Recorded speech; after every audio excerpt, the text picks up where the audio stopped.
ভাইয়া ভালো করে বেশি করে ঝাল টক দিয়ে 1 প্লেট ফুচকা বানায় দেন। ঠিক আছে দাঁড়ান, আমি মজা করে ভালো করে বানাই দিতেছি। আপনার হাতে ফুচকা মজা হয় বলেই কিন্তু আমি রেগুলার আপনার কাছেই আসি, অন্য কোথাও যাই না। ওকে আপু, দিতেছি।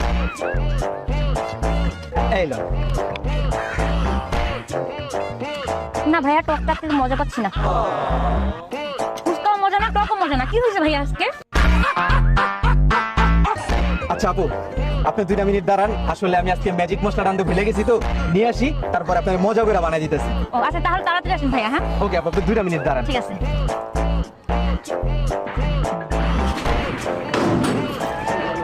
ফুচকা বলে মজা হয় না, আজকে ফুচকা খাওয়ায় পাগল বানালাম। ফুচকা আবার মজা হইব না মানে আমার দোকানের ফুচকা। ও ভাইয়া চলে আসছেন। এবার যদি মজা না হয় ভাই, আমি আপনার দোকানে আর কখনো আসবো না। আরে আপু, মজা না হইলে টাকা ফেরত।